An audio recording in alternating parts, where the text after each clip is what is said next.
first comic I'm going to introduce to you is a very, very funny man. Very difficult last name to pronounce. So let's give it up for Josh Fruhlinger.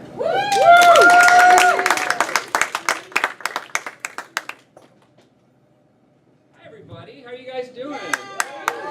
All right, around the microphone stand. I'm going to start with a joke I literally just thought up. I was just talking to Kathleen over there, and she talked about, she would use the phrase dog and pony show in a disparaging way. But you know what would be really amazing? A dog and pony show. Like if they danced and put on outfits and costumes, and I would totally pay to see that show. Anyway, how are you guys all doing tonight? Are you having a fun time? Good. Well, let me bring you down a little bit. I just thought of, I just thought of a new life regret to have. I think these are good things to collect in your mind. My new regret is that I was not present at the meeting where they came up with the idea for Hooters, the restaurant.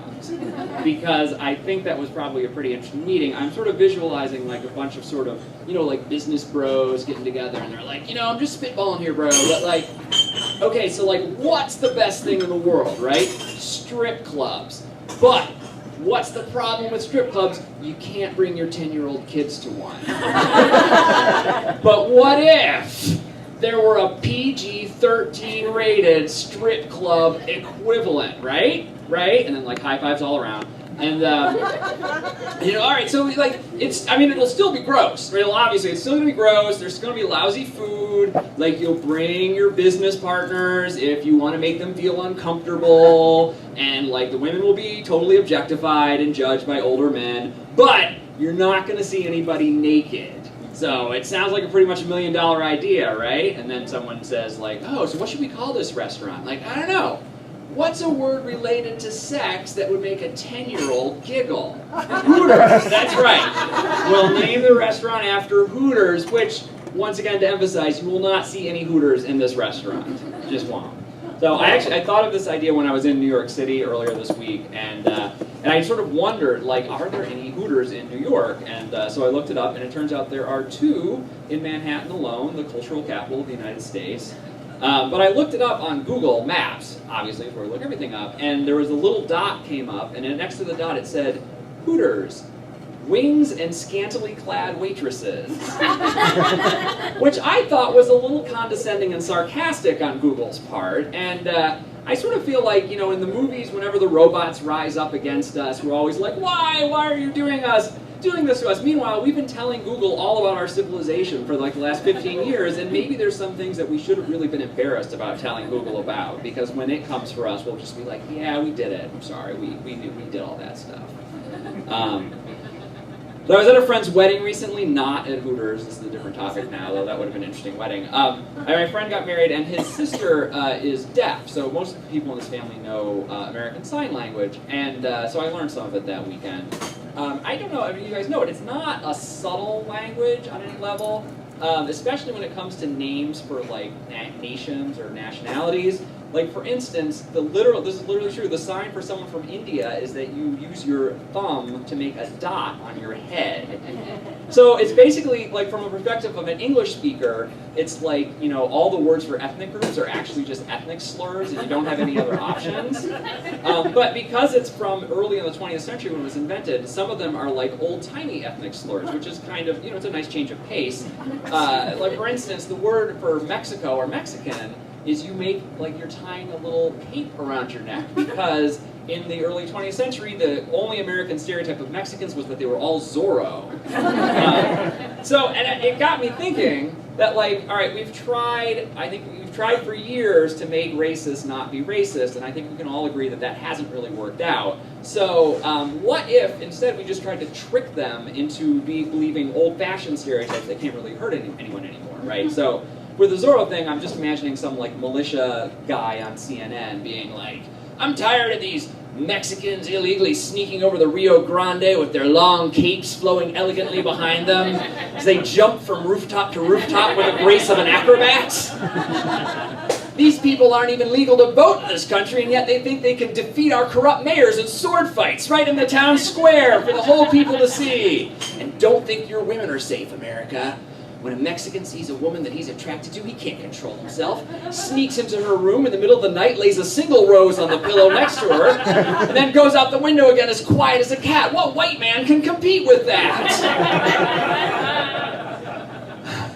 And sort of on this note, December is coming, which means we're going to be seeing It's a Wonderful Life played on repeat over and over again for the next month and a half. And I don't know if you remember, there's a scene where Mr. Potter, who's the villain in It's a Wonderful Life, is making fun of Italians, and he says, like, they're a bunch of garlic eaters. Like, can you imagine a world where that is a legitimate insult? Like, how dare you subhumans use a completely delicious and readily available spice to make your food taste good?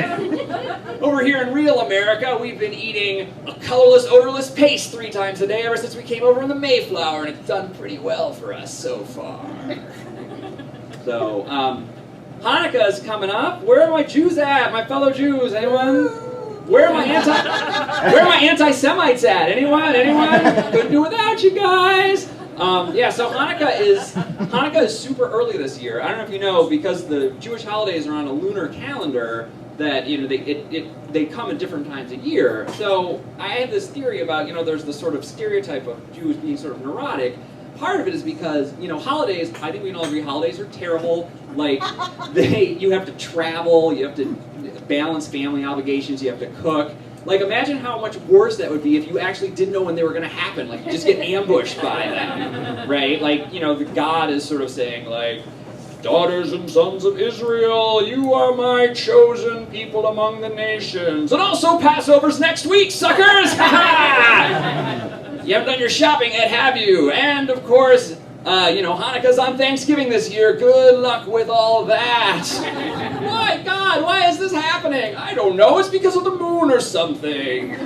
Oh, God is turning into Santa Claus here. That's how that's supposed to go.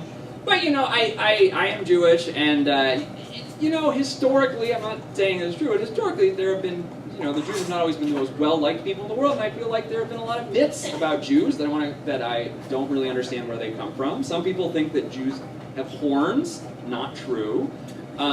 There's a rumor that Jews are very good-looking, all of them, and very skilled in bed, which is what I'm trying to get started. So if you guys can help me out with that, that would be pretty great.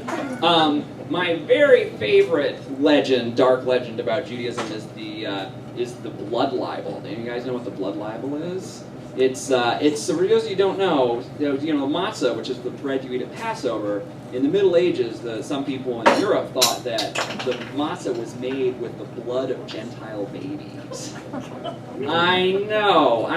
And anyone who's ever eaten matzah knows that this is a myth, because matzah is dry and really disgusting, and Gentile babies are delicious. I don't know how many seders I've been to where I've been eating it and just thinking, like, oh my God, well, this needs just some baby blood.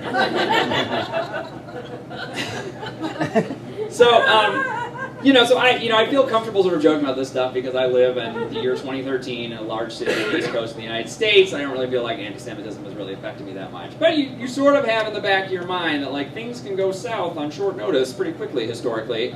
So in Hungary, my family came out of Hungary when the getting was good a while ago. But this is a story not from like Nazi times, but from last year.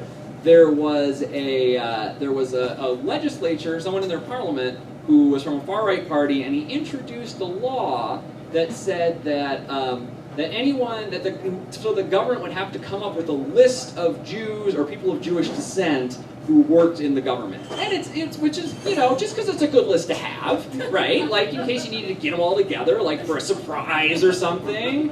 And to the credit of people in Hungary, like, this wasn't a popular idea at all. Like, everyone was really upset with him, and it was a big scandal. And he just, like, I almost sort of perversely thought it was kind of, like, funny. Like, he just did not seem to get why this was so problematic. And he was just sort of like, I don't know, you guys, like, Oskar Schindler made those lists of Jews, and everyone loved him, right? Make up your mind about lists of Jews. Anyway, that's me. Good night, everybody.